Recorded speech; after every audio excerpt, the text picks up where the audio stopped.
Yeah, so it's the greatest deal in all of student ministry. For $100, it covers your hotel, your transportation, your Universal Studio ticket, like 3 or 4 meals. Yep. Is it Okay. The best part. No, it's not.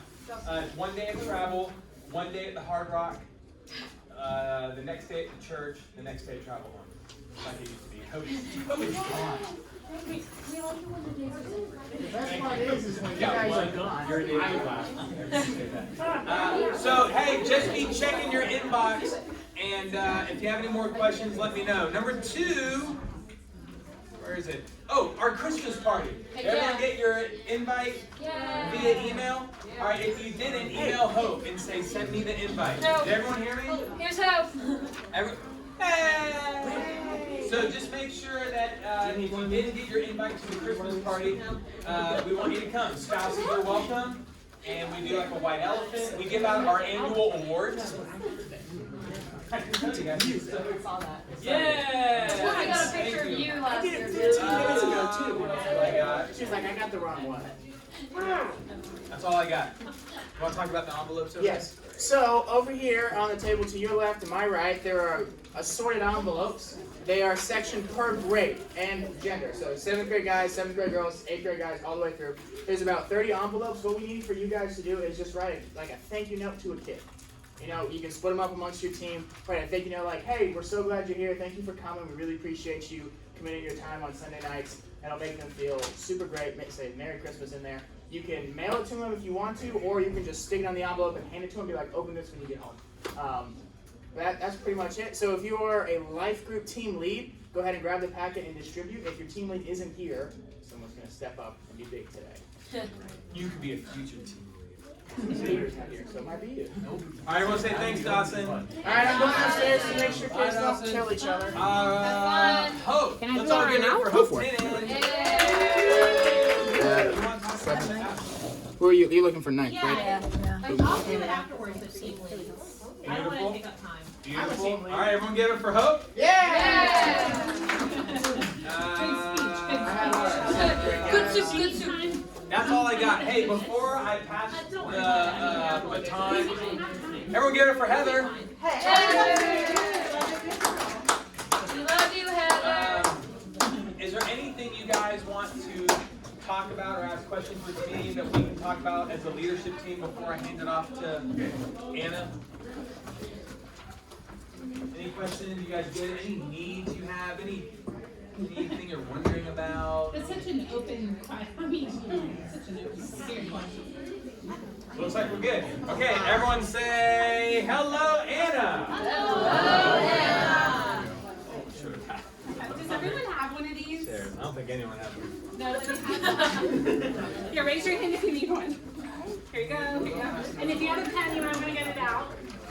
Who else needs one? How about a jug?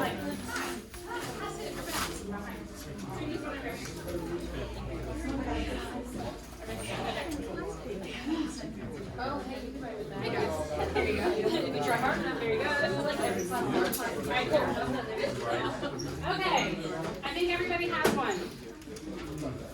So, oh, thank you. Thanks. Alright, it's good to be back with you guys. I feel like it's been like 2 or 3 months. So I was talking with Hope and also Kareen, and we were talking about what are some resources to get in your hands. And it seems like, was it last year or beginning of this year, we did a thing about questions. And I keep hearing that the feedback is that was really, really helpful.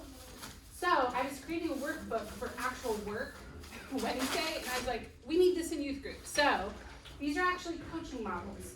So these are, if you are an actual coach as your profession, these are coaching models that you would use. So what I was thinking for tonight is, why don't we just go over some of these coaching models, have some discussions. But I'm picturing this kind of like a workbook that you can just have at all times. When you're coming to youth group, perhaps pull it out. And some of them aren't necessarily good for a group discussion, some of them are. Some of them might be if you're meeting with a team one-on-one or doing a counseling type thing with them. This can help you with that. So, here we go. Hopefully this will help you. So, at the top you see it says coaching focuses on asking great questions and drawing out the other person. So let's just talk about it for a minute. If you have a pen, feel free to fill this out. But what are some of the disadvantages of telling? have a tendency to do that. Like me telling, or what this might look like in a group would be, the reasons we don't tell are X, Y, Z. And then I'm doing all the thinking, right? So let's talk about that for just a minute, and then we'll talk about what are some of the advantages of asking questions. So just from you, what are some of the advantages or disadvantages of telling? For the kid, it might seem like they don't really matter. Like you're just telling them something just to tell it and then going about your day. Oh yeah, they don't really matter, they're just going about the day. Yeah, their opinion doesn't matter. Whoa. What are some of the other disadvantages of telling? It doesn't make them think. Yeah, it does not make them think. And teens, I know it's questionable sometimes, but they do think, and we want to help them think more and get better at that. What are some of the other disadvantages of telling? You're almost assuming something about them if you tell them they're doing a certain thing rather than asking. Yes. Yeah, and there's filters for that, right? I was coaching someone, I'm gonna throw myself under the bus. I was coaching someone maybe 2 weeks ago. Some of that I feel like I know pretty well. And I said they were upset about their job. And I said, well, you know, you could go work anywhere, like you could go work at a department store. And I found out through the grapevine that they were telling everyone how offensive that was. Like, Anna is so offensive, because she told me I didn't have to work here, like I could go work at a department store. Well, what my heart was you could go work anywhere, and the truth is, I had just come back from Walmart right before our coaching call, so that's like what came to my mind. Does that make sense?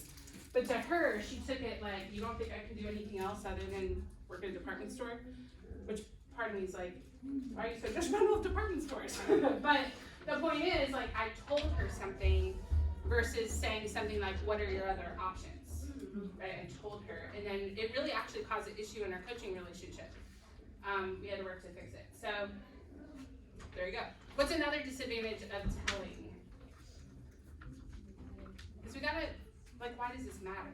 You know, like, why bother working on questions? It gets them off the hook of maybe even sharing what's on their heart.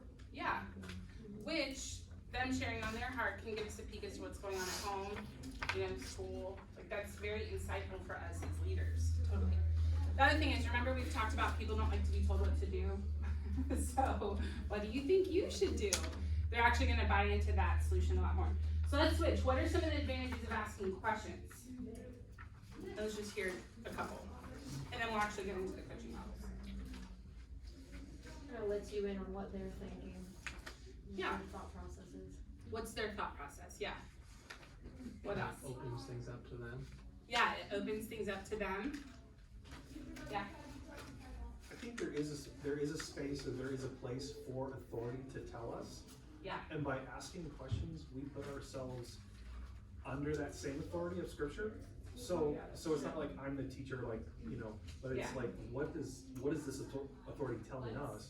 Yeah. So join with me in that discovery of it. That is really good.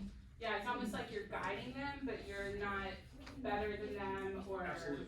Yeah. the Holy Spirit. Right. Yeah, that's a really good point. What else? What's an advantage of asking questions? Even think like what's going on in your own brain right now because I'm asking you questions.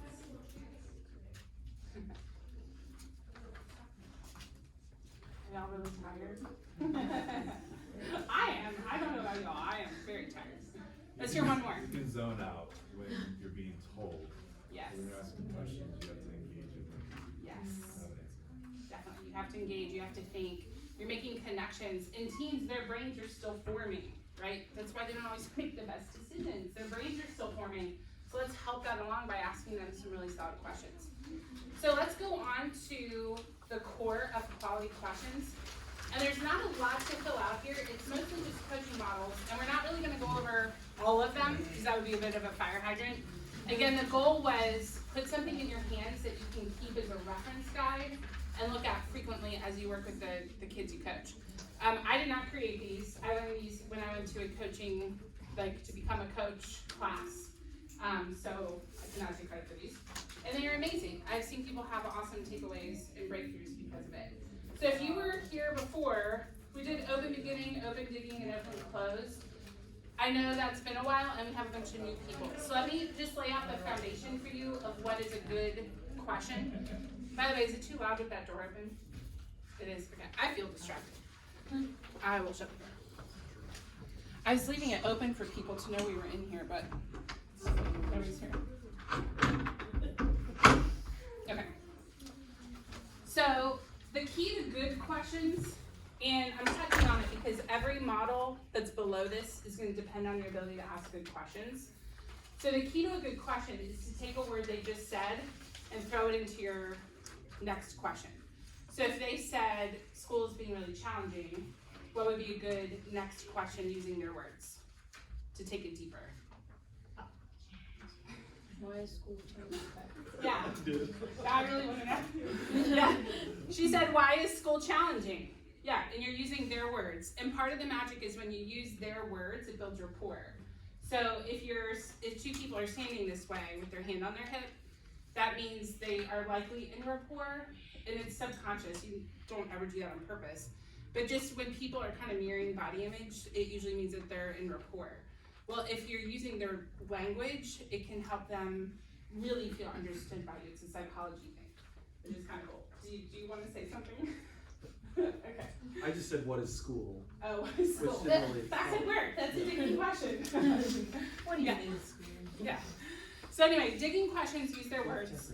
And it's amazing what you can learn from someone. So here's some really good questions, and this could especially come after a lesson from Tim or Dawson. So maybe even write down keywords that you heard them say as a jumping off point. But things like, how will blank impact you? And the thing you have to get really good at is being comfortable with silence, which is very hard to do. I already had a hard time with that tonight in this room. But I heard an instructor say once, she said, you're not gonna awkward me into talking. Also, I stole that line. She said Friday at work. And then I find that they do usually talk. And what I've come to learn, the longer the silence, I usually get some pretty awesome answers when they finally do talk. It's because they were really thinking and processing. So do not be afraid of silence. And you can have fun with it and say, guys, you're not gonna awkward me into talking. And they want the awkwardness to end, so usually someone else will talk. And they won't answer your question. So how will blank impact you? What will blank mean for you and your family? So whatever Tim, or Dawson's talking about. And you could even use this in everyday conversation to build rapport, right? Like, how will getting together with your family impact you for Christmas? And that might give you a peek into what's going on at home. Describe for me what about blank is important to you. What happens if you don't? And then tell me more about. Question number 4, and I guess it's kind of on page 2, if you're looking at page numbers. Where do you think you would use the question, what happens if you don't? So maybe they just said something they're gonna commit to, and you would follow it up with, what happens if you don't read your Bible? Or what happens if you don't show up to youth group or whatever? So why do you think that's a good question? Because I find people get nervous to ask that question. It's actually a really great question. Exploring the options can help you understand them. Yes. So exploring options, it helps them think outside the box. Yes. The value of what you're offering to them. Yes, that's it right there. The value of what you're offering to them. So it kind of plays out the negative. So in the business world, if I'm talking to a coaching client and someone says I commit to do, I'm gonna make my budget this week, which is really boring. But I'm gonna make my budget this week. Well, what happens if you don't make your budget? And the way they respond to you will tell you how invested they are in the activity. So what I find, it's almost like you're poking a little bit, like, well, what happens if you don't? I mean, you don't have to make a budget. What happens if you don't do that? Well, if they're like, yeah, I mean, it wouldn't be a big deal. That actually is a sign that we need to probably tighten that up or talk more about why it's important. But if they're like, I can't not do it. I mean, like, I'm in a negative balance at the bank. I can't not make a budget. That's a good sign that they're actually gonna do it. So if you take it away, kind of like an option, like, well, what happens if you don't read the Bible? Like, just play that out a couple years. What do you think would happen if you didn't? It can help them buy into how important it is to follow through with what they just committed to. Does that make sense? Mm-hmm. I find that question is best at the end of a conversation. So I would not recommend, I know it's listed here, I would not recommend starting a conversation with, what happens if you don't? Mm-hmm. It would be more, we've been talking for a few minutes and now we're gonna wrap up this with, hey, just before we end, what would happen if you didn't do that? And it's actually pretty cool. You'll see as you do it how serious they are about something. Any questions on that? Is this helpful? Cool. Okay, go to page 3. Let me ask you guys, how do you want to do this? Like, I could stand up here and just talk and go through each model, or you could take a look at them and just tell me what you have questions about. So what would help you the most? Because we've got about 10 minutes. So what would you like me to do?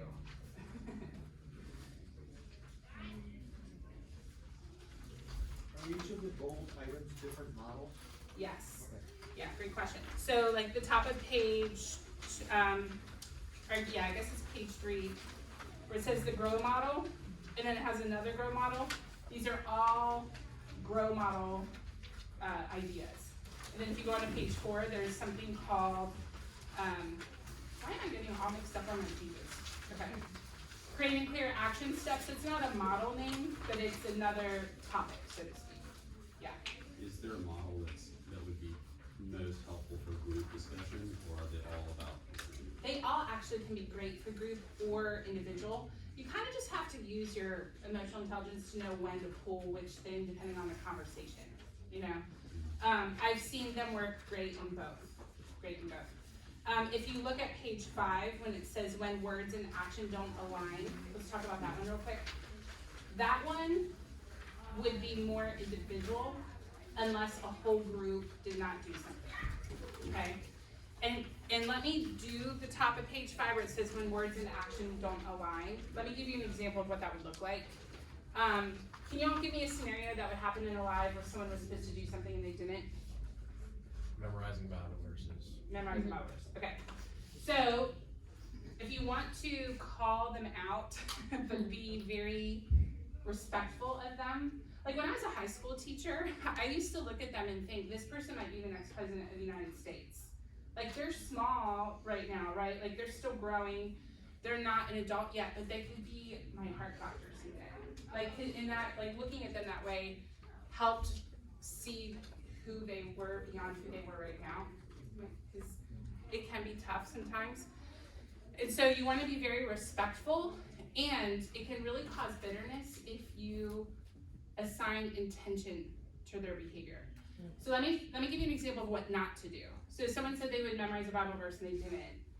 What you would not want to do is say, hey, you said you would memorize the Bible verse and then you chose not to. Tell me what's going on there. That would not be good. Your faces were great when I just did that. So the way you would do it instead is, hey, you said that you wanted to, and then fill in the motivation or just what they said they would do. So, hey, you said you would memorize a Bible verse. Number 2, I noticed that did not happen. And if you have a pen, I would actually encourage you next to number 2, write down, leave the word you out. Like Y-O-U, leave the word you out. Write that down if you have a pen. Because if you say, I'm noticing you chose not to, I'm noticing you didn't do it, it can put them on the defensive. But if you say, I'm noticing it didn't happen, now it's not about them, it's about the activity. Do you see that slight difference? So you said you would memorize a Bible verse. I'm noticing it's not memorized tonight. There's no interpretation about why. Just here's what I noticed. And then, hey, talk to me about what's going on there. Now again, use your emotional intelligence. If you have a real snippy person, you might be really opening it to invite a lot of excuses and negativity. But you kind of have to know your student, okay? But if you say, talk to me about what's going on there, sometimes I find this model at the top of page 5, one of 2 things, is they usually end up saying, I wasn't bought into it from the first place. Like, I said yes because I felt pressure, but I didn't really want to do that. Or, they tell you what's going on, but with and I'm going to get on it this week. It's almost like I say, come to Jesus meeting. That's kind of what it is, where people will either confess, like, I really wasn't bought into that to begin with, or you're totally right, here's what I think I could do differently. And you might need to help them with that part. So that one would probably be more individual. Good. What other questions do you guys have? Did that answer it? Yeah, that's perfect. Thank you. What other questions do you guys have through this? Yeah. So in your experience, because you've done a lot of coaching, are there maybe some questions you would say over? That's a good question. The only one that pops to mind immediately, and I'll tell y'all, I don't know the reason why, but the word why, W-H-Y, puts people on the defensive. If any of you have ever had a training on that and you know the reason, feel free to speak up. But I've taken enough classes and read enough books, because like for coaching stuff, and I hear it over and over and over. The first time I heard it, I thought the lady teaching the class was just, well, that's her preference. But then I've read it over and over and over, and I heard it in class. When you say why, like if I said, why did you show up to youth group when you did tonight? What's going on internally for you? Accusation? Yeah, it feels like an accusation, even though we don't mean it that way. So what could you replace why with? Because sometimes we do need to know why.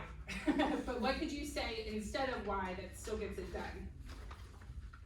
What caused? What caused? What, yeah, just what instead of why. Yeah, what caused? What's the reason? That would be a replacement for the word why. And I find myself, I still do it by accident sometimes. It's a work in progress. Yet what caused you to, or what's important to you versus why is that important to you? Just what makes that important to you?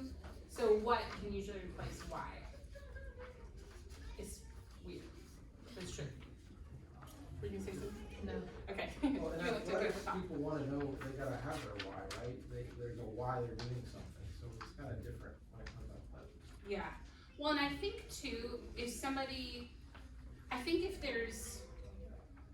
it's like the top of page 5, we're wanting to understand why something didn't happen, why could really come across accusational. If you're just having a friendly conversation, it's probably not a big deal, But the word, this is just good life advice. Just in general, people do not respond well to the question why. It's almost like you're questioning their thinking. People don't like that. I know when I ask my kids why, I never get a straight answer. I can see which one next. So here's a good thing to add in there. What specifically made that happen? So I find that, I know a lot of you have asked, what do we do when we don't stop talking or one person's dominating? You could say, hey, in 3 words or less, what caused that to happen? Or what specifically is the reason? And that can help them shorten it. I mean, if they're kids, but as they grow and develop, they get better at that. Yeah. So when somebody makes a statement to somebody, you're being defensive, what do you think about that statement? I think that I'm assigning meaning to their behavior that might not be true. So I don't know your internal emotion. So if I say you are being, like I'm a very direct person, and I've had people before think I'm angry, and I'm just a very direct, and when I'm busy, I'm not upset at all, I'm just going. So someone could look at me and say, you're being irritable. And in my mind, I'm like, oh my gosh, no, I'm just being productive. Like I have 12 things to do, I'm just trying to get through them. So a better thing to do would be to say something like, and obviously the words could vary, but it might sound something like, hey, I'm noticing, you seem different tonight, or you seem fast-paced, or you seem like your words are a little shorter this evening, what's going on? And I find that works a lot better than assigning an emotion to someone. Does that answer? I don't know the context of why you're asking. I don't know, it's just kind of loosely, just brought it up when you said puts people on the defensive. Made me think about often a retort is when someone will say to somebody else, you're being defensive. Yeah. I just think that doesn't usually go well when somebody's like, you're being defensive. It can be, hey, I'm noticing this change in behavior, like, what do we need to do, or what's happening? That's usually much better response. The hardest thing that I've had to learn as a coach, and I'm still learning it, like I fail at this frequently, is assigning meaning. And I wish I could remember the scenario. Oh, my assistant, we've had a meeting on the calendar for like a month, and it was very important. We had this big discussion about when could we do it, and it was very business critical. And she totally missed the meeting. We're working virtually, and I immediately felt frustrated because it was one of those days where bam, bam, bam, back to back, back to back. I don't have time. where is she? And I felt disrespected. Like, that's my selfish response. I felt like, this is so disrespectful. She's late, because we've had problems with being late. And I'm like, this is the meeting. She didn't even call me. And I wanted to get on her for that, because we've had discussions about being late. And y'all probably are like, we don't want to work for her. I'm letting you see some of my side. Yeah. But I instead messaged her and said, I'm concerned, because that was the other side of the coin. Like, frustration was bigger, but there was also an element of like, what's going on? So I just messaged her and said, I'm concerned. We had a meeting at this time. What's going on? And she wrote back maybe 30 minutes later. She's like, I'm so sorry, my husband had a really bad car accident. In that moment, I was like, thank you, Lord, for helping me not lean into the frustrated side and instead asking a good question. Because think of how damaging that would have been and the stress that would have added to her day. And she knows I'm a Christian. I don't know if she is, and what that would have done to my testimony. So we lean towards that question. So the biggest thing I've had to learn as a coach is to leave assumptions, even if in your mind it's a fact. It might not be the case to them, right? You have to leave your assumptions and your filters off to the side. Make sense? We're about at time, so I want to respect that. Let me just go over real quick the GROW model, because that's a big one, page 3. So let me just give you an example of what this might look like, depending on what Tim or Dawson talks about. Maybe they're talking about sanctification. So you could say, hey, describe what it would look like to succeed in sanctification. Or I guess we never really totally succeed in that, right? But tell me what it would look like if we were winning in the area of sanctification or like working towards improvement. And then the idea is, here's the big picture idea of the GROW model. You're creating a goal that they're not, of what they don't have yet, but what they would like to have, okay? And then you bring it back to, well, where are we today? So this would be easy for us to think of finances, to give you an example. What would it look like if your finances and your budget was where you want it to be? Okay, and you're kind of describing what you actually want. And then reality would be, well, where are you now compared to that? So what you're doing is you're creating a gap, okay? So what would it look like if you were winning in your attitude towards your parents? Would be a goal question, okay? Reality would be, what happened this week with your parents? Where would you say your attitude is like now with your parents? And then options, I like to preface it by saying, you're just brainstorming, don't be afraid that something you say I'm gonna make you do. Just brainstorm for a minute. Like, what are some ideas that would help you with your attitude towards your parents? Just think out loud for a minute. And then if you're in a group setting, like, hey, let's hear from everyone, one thing from everyone. What's something that would help you have a better attitude towards your parents? And at the end, W, where it says way forward, be like, okay, of all the ideas we've had, which one excites you the most? Like, which one seems most like you that if you did it, you think it would help you have a better attitude? And then they pick one, and then that's a thing to work on, okay? So the GROW model is great in a group setting. It's great one-on-one. Most of these are great in every setting. The only one I would say maybe wouldn't be are when the words and actions don't align, and it would depend if it was a group infraction or a one-on-one. Got it? So I wish we had more time, but I wanted to get something in your hands that could last beyond the session that you could reference over and over. So let's pray, and we'll get upstairs. Cool. Does anyone want to pray for us?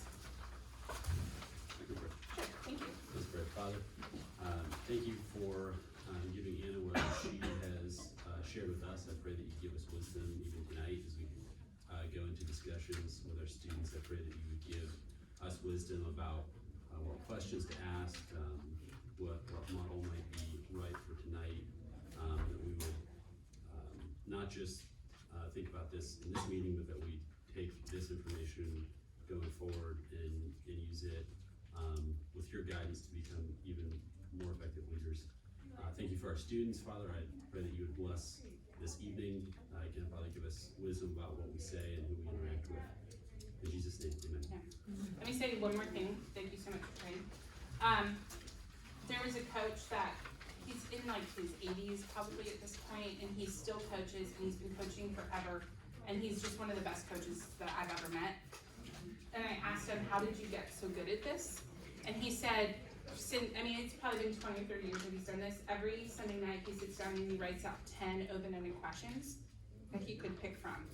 But just the activity of like, it's like exercise, right? Just that repetition. So every week he's writing 10 questions he could use the next day. And he said that has made all the difference in his coaching. So I recommend doing something like that for yourself. It'll help you. All right, cool. All right, bye guys. Thanks, 7:03.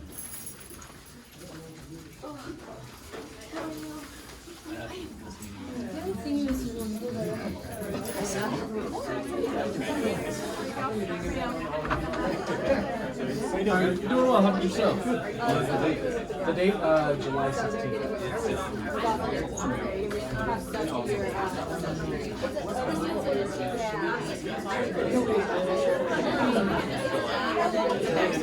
Oh my God. How you doing, man? Doing good, doing good.